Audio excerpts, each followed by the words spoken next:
ధన్యవాదాలు అధ్యక్ష. ఇది రాజకీయ అంశం కాదు అధ్యక్ష. ఇది లక్షలాది మహిళల ప్రాణాలకు సంబంధించిన చాలా ముఖ్యమైన అంశం అధ్యక్ష. 2024లో సౌత్ ఏషియా జర్నల్ ఆఫ్ క్యాన్సర్లో వచ్చిన స్టడీస్ ప్రకారం అధ్యక్ష, గర్భాశయ క్యాన్సర్ మన భారతదేశంలో చాలా తీవ్రమైన ఆరోగ్య సమస్యగా మారింది అధ్యక్ష.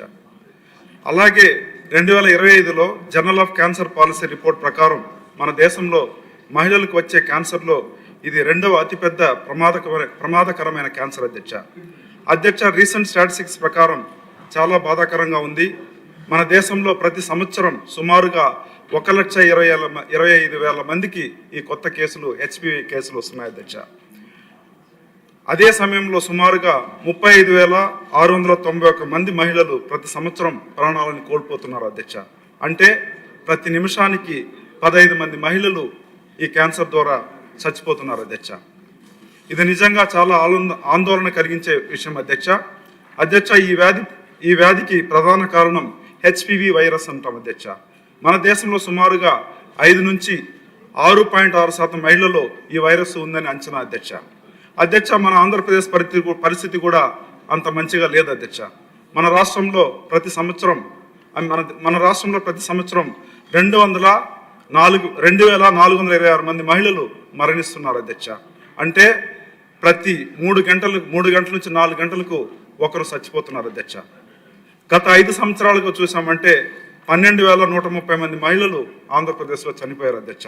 ప్రస్తుత రాష్ట్రంలో సుమారుగా 32,657 మంది మహిళలు ఈ వ్యాధి ద్వారా బాధపడుతున్నారు అధ్యక్ష.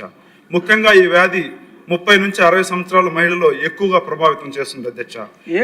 చెప్పండి సార్, స్టాటిస్టిక్స్ కాదు, మీరు అడగాలనుకుంటున్నారు. నేను చెప్పేస్తాను అధ్యక్ష. గ్రామాల్లో అవగాహన లేకపోవడం, పరీక్షలు సరిగ్గా నిర్వహించకపోవడం వల్ల దీన్ని మనం గుర్తించలేకుండా పోతున్నాం అధ్యక్ష. దీనికి మెయిన్గా వ్యాక్సిన్ అవైలబుల్లో ఉంది అధ్యక్ష. 2 వ్యాక్సిన్ అవైలబుల్ ఉంది, సెర్వాక్స్ అని చెప్పేసి, అదేవిధంగా సెర్వారిక్స్ అనే వ్యాక్సిన్ అవైలబుల్గా ఉంది. ఇది మెయిన్గా మనము 9 సంవత్సరాల నుంచి 14 సంవత్సరాల బాలికలకి ఇమీడియట్గా స్టార్ట్ చేస్తే ఈ వ్యాధి నుంచి మనం కంప్లీట్గా మనం క్యూర్ చేసుకోవచ్చు అధ్యక్ష. ఇది మామూలుగా పాప్స్మియర్ టెస్ట్ అని, అదేవిధంగా హెచ్పివి డిఎన్ఏ టెస్ట్ అని చెప్పి 2 కూడా చేస్తే ముందుగానే కనుక్కుంటే దీన్ని కంప్లీట్గా క్యూర్ చేయొచ్చు అధ్యక్ష. ఈ పరీక్షలు ప్రభుత్వ ఆసుపత్రిలో ఉచితంగా చేస్తే చాలా బాగుంటుంది అధ్యక్ష. కొన్ని రాష్ట్రాల్లో ఆల్రెడీ ఈ కార్యక్రమాన్ని స్టార్ట్ చేశారు. సిక్కిం రాష్ట్రంలో 100% 9 to 14 years వాళ్ళకి ఆల్రెడీ వ్యాక్సిన్ ఇచ్చారు. తమిళనాడులో కూడా రీసెంట్గానే స్టార్ట్ చేశారు. మహారాష్ట్రలో కూడా దీన్ని ఇమీడియట్గా అమలు చేస్తున్నారు అధ్యక్ష. ఇదే విధంగా మనం కూడా ప్రభుత్వ హాస్పిటల్లో పాప్స్మియర్ చేసి ఈ వ్యాధిని గుర్తించి వాళ్ళకి వ్యాక్సిన్ స్టార్ట్ చేస్తే మంచిగా ఉందని చెప్పి నా కోరిక అధ్యక్ష. ఆశా వర్కర్లు, ఏఎన్ఎం వీళ్ళని తీసుకొని అవగాహన పెంచితే చాలా బాగుంటుంది అధ్యక్ష. 2026-27 బడ్జెట్లో ప్రస్తుతం మనం సుమారుగా 19,306 కోట్లు కేటాయించాం అధ్యక్ష.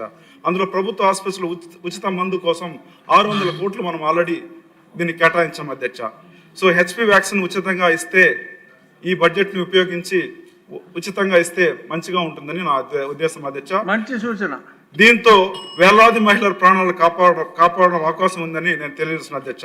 ఒక మహిళ కాపాడడం అంటే ఒక కుటుంబాన్ని కాపాడమే అధ్యక్ష. ఒక తల్లిని కాపాడడం అంటే ఒక తరం భవిష్యత్తుని కాపాడడం అధ్యక్ష. మహిళను కాపాడడం అంటే మన సమాజాన్ని కాపాడడం అధ్యక్ష. కాబట్టి ప్రభుత్వం వెంటనే దీనిపైన చర్య తీసుకొని కోరుతున్నది. మంచి సూచన, చాలా చక్కటి సూచన.